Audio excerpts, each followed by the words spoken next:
Hey yo yo yo, salut les turfeuses, salut les turfeurs, bienvenue pour un nouveau pronostic de Benoît Requin. Ok, place au pronostic du quintet du samedi 12 octobre direction Caen pour le prix de Loussel, 3 attelés, 2450 mètres, 16 partants, réunion 1, course 4.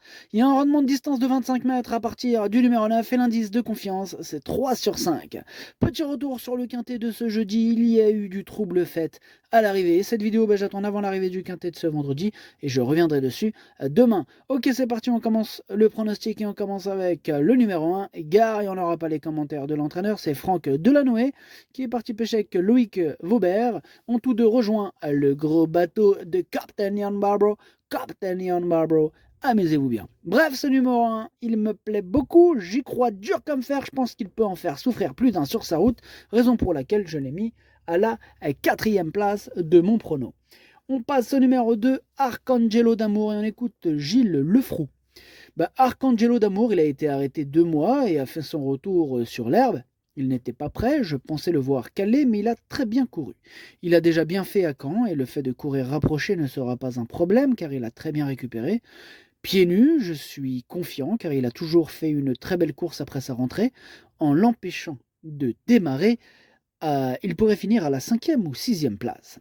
Ok, merci pour l'explication. Pareil, ce numéro 2, lui aussi me plaît bien. Lui, je l'ai gardé, je l'ai mis 5e. On passe au numéro 3, c'est Goéland Gemma et on écoute Marc Sassier. Goéland Gemma, voyez-vous, il a bien tenu sa partie à réclamer. Le mois dernier à Vincennes, il faut effacer sa dernière sortie, cela s'est mal passé. Il n'a pas trouvé preneur à la vente de Laval, bon, la semaine passée, mais bon, c'est pas grave, il me dérange pas à l'écurie, il peut rester. Enfin bref, il découvre un bon engagement en tête, il peut se glisser à l'arrivée d'une course comme celle-ci, sa dernière sortie à Caen l'année dernière était bonne.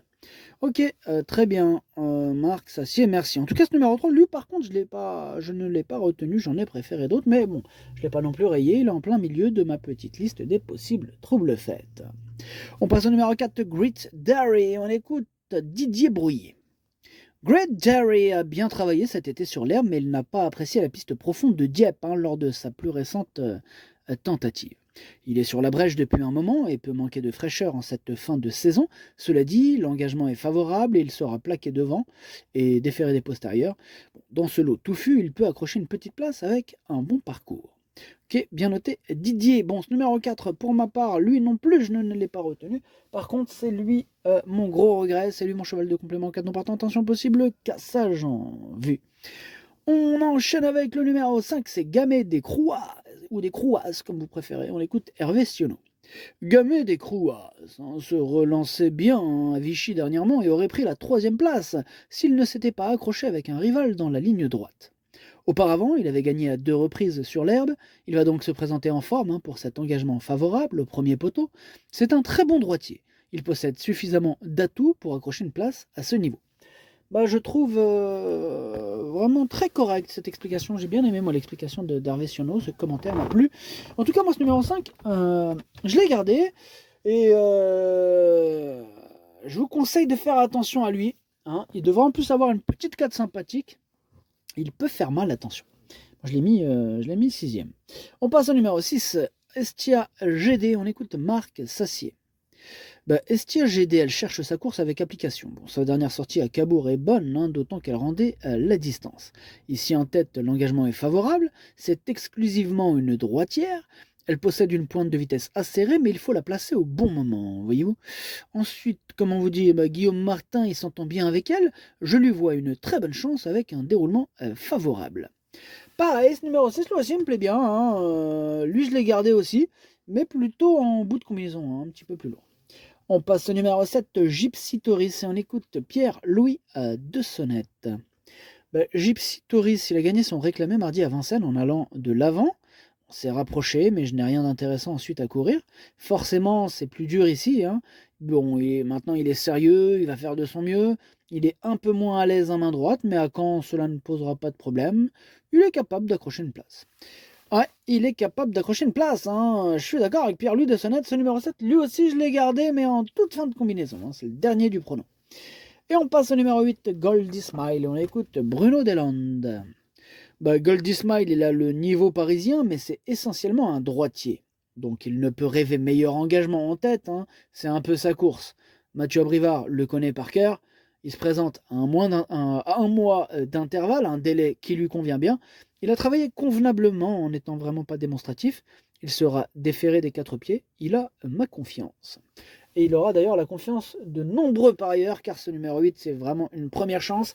Il a les moyens de tous les battre, et c'est bien sûr mon préféré. On passe au numéro 9, Goldorak, et on écoute Vincent Lebarque. Goldorak, bah là, il a coincé dans les 100 derniers mètres dernièrement à Anguin. Bon, cette sortie lui a été profitable et il me paraît mieux.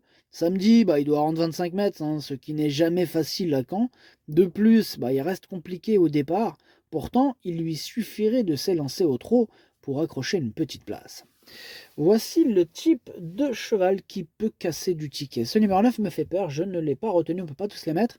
Mais attention, hein, c'est loin d'être une impossibilité, mais en même temps, c'est pas une première chance. Donc vous voyez la, la situation, hein, c'est un casseur de tickets en puissance. Voilà, c'est mon deuxième cheval de complément en cas de non partant. On passe au numéro 10, Féline de Calvi. Et on n'aura pas les commentaires de l'entraîneur, comme on l'a dit tout à l'heure, c'est Loïc Vaubert qui est parti pêcher avec ses amis, amuse-toi bien.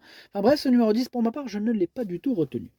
On enchaîne avec le numéro 11, Helios Somoli, et on écoute Jean-Paul Fichot. Bah, Helios Somoli, bah, il courait très bien là pour sa course de semi-rentrée. Bon, il était à sa place, hein. La corde à droite ne va pas du tout le désavantager, hein, non. Et bah bon, maintenant il faut rendre 25 mètres, mais bon, il va un peu monter sur sa dernière course. Il est assez près du 100, donc le fait de courir un mois ne devrait pas le déranger. Là, on garde quand même le déferrage pour des circonstances de course un peu plus favorables, hein, mais il devrait bien courir. Ok, merci Jean-Paul Fichot. Ce numéro 11 fait partie de mes préférés. J'y crois, dur comme fer. Moi, je l'ai mis carrément deuxième. On passe au numéro 12, Godepsou, et on écoute mademoiselle Anaïs Michel. Écoutez, Godepsou, il n'avait pas un bon programme, hein. Il a pris un coup de pied cet été. Bim, ça fait mal. Bon, bref, il a dû être arrêté, mais tout est rentré dans l'ordre. Là maintenant, il vient d'effectuer une bonne rentrée, mais il a encore besoin de courir, hein, pour revenir au mieux. Rendre la distance à Caen est très difficile. Cette course va surtout lui permettre d'arriver au mieux, hein, pour un prochain engagement. Ah, Jean. Ok, merci mademoiselle Anaïs Michel. En tout cas, ce numéro 12, je ne l'ai pas retenu. Mais là, à l'arrière de ma petite liste des possibles troubles faits. Voilà, en cas de défaillance, question de feeling. On passe au numéro 13, Jeunet de Boitron, et on écoute Stéphane Prost. Jeunet de Boitron court de façon rapprochée, hein, mais il est meilleur droitier. Rendre la distance à Caen ne sera pas évident à ce niveau avec les 7 ans. Aussi, il va rester ferré. La partie s'annonce compliquée avant coup, hein. Je signe pour la 5e place. What? Là, le mec, il se contredit totalement, ou peut-être il n'y a que moi. Hein, est-ce que, dites-moi, les amis, est-ce qu'il n'y a que moi que ça étonne cette histoire? Il vient de dire, je relis, la partie s'annonce compliquée avant coup, je signe pour la 5e place. Oh, bon, ok, peut-être je suis le seul alors. Peut-être c'est moi, je suis en ouf. Mais voilà, moi je trouve qu'au début il nous refroidit un peu, à la fin, je signe pour la 5e place, ça change tout. Enfin bref, ce numéro 13, je ne l'ai pas retenu, mais c'est lui le chef et le capitaine de ma petite liste des possibles casseurs de tickets repères, attention. On passe au numéro 14, garde à vous, et on écoute Vincent Lebarque. Garde à vous, il vient d'effectuer une rentrée à Alençon après avoir été arrêté. Bon, il s'est montré fautif lorsque son amateur, hein, lui a débouché les oreilles, mais il avait encore quelques ressources. Il a encore besoin de courir, hein, pour revenir au mieux, et je vais demander à son driver de raser les murs. Il n'a pas un bon programme ensuite, et il ira peut-être sur la Côte d'Azur. Ok, bah amuse-toi bien en Côte d'Azur, en attendant, je ne l'ai pas retenu. Et on termine avec le numéro 15, non, on termine pas, excusez-moi. On passe au numéro 15, Falto des Landiers, on écoute Dominique Cheradam. Bah, Falto des Landiers, il a eu un problème de sinus, donc il a dû être arrêté. Là, il a fait sa rentrée au bout d'un an à Alençon et a encore besoin de se remettre en jambe. Bon, c'est surtout un cheval monté, donc c'est plus que compliqué pour cette course. Il doit se remettre dans le bain. En plus, aux 25 mètres sur cette distance, c'est pas du tout son sport. Bon, ok, on l'a compris, on peut le rayer sans risque, hein. Énorme non. Et là, on termine avec le numéro 16, Gamin de Maillet, on écoute Teddy Callo. Gamin de Maillet, bon, il s'est retrouvé un peu tôt là, sans dos en face dernièrement à Anguin, mais bon, il a eu un bon comportement jusqu'au bout.